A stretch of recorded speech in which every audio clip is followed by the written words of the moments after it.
Hello, wine lovers! Today we have a real bubbles battle between two giants in the sparkling wines, Champagne and Prosecco. Just to give you an idea, in 2022, about 640 million bottles were sold of Prosecco and 320 million bottles of champagne. That's amazing! So let's dive in!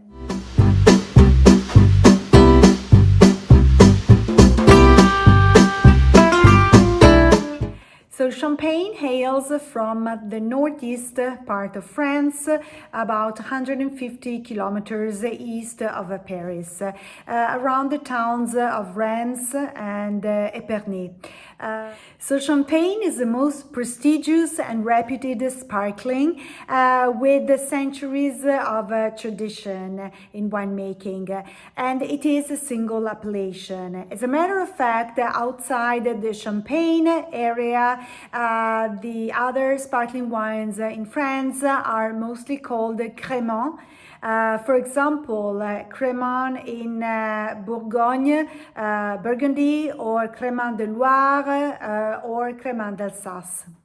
Some villages in Champagne have the cru status, and as a matter of fact, there are 44 Premier Cru and 17 Grand Cru. Meanwhile, Prosecco emerges from the picturesque hills of northeastern Italy, specifically 9 provinces between the two regions of Veneto and Friuli Venezia Giulia. And it has its center in Conegliano Valdobbiadene in the province of Treviso. And within this area, on the hilly part, we have the DOCG Prosecco. Champagne employs primarily 3 grape varieties, Chardonnay, Pinot Noir, and Pinot Meunier. The blend creates a very complex and structured wine with layers of flavor. More specific types of champagne are, for example, the Blanc de Blanc with Chardonnay only, and the Blanc de Noir with Pinot Noir vinified in white. On the other hand, Prosecco is crafted predominantly from a single grape variety called Glera. Glera is a semi-aromatic grape variety known for its crispness, floral and fruity aromas. So after creating a base wine with low alcohol and high acidity, Champagne undergoes the so-called traditional method, also called méthode champenoise or método classico. It involves secondary fermentation in the bottle. Cœur de tirage, it's wine together with sugar and yeast. And the yeast feeds on sugar and create the sparkle, la prise de mousse.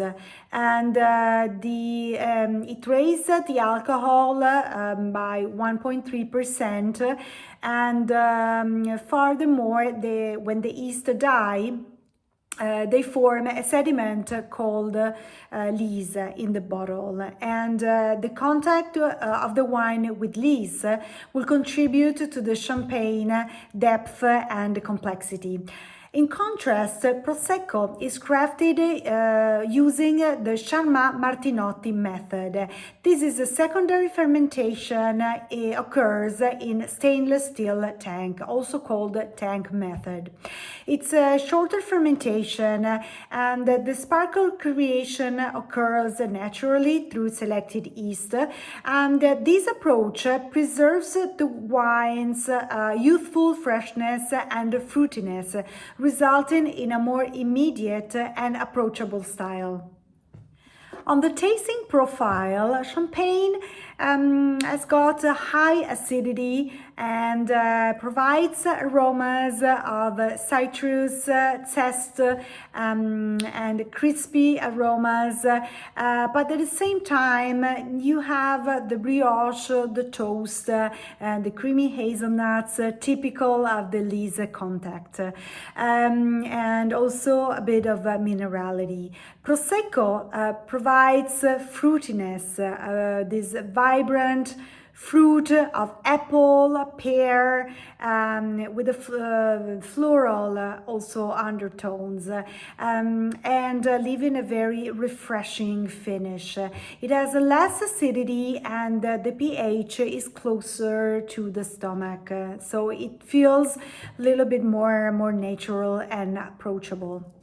Champagne, with this elegance and sophistication, is often used for big celebrations and special moments. It's a perfect companion to oysters, caviar, seafood dishes, whereas Prosecco, with this charm and approachability, is used more for everyday meal, for aperitif, for risotto, vegetables. It can be drunk throughout the whole meal, and for celebrations, of course. So today we have learned the main differences between Champagne and Prosecco as to the origin, grape varieties, production method, tasting profiles, and pairings.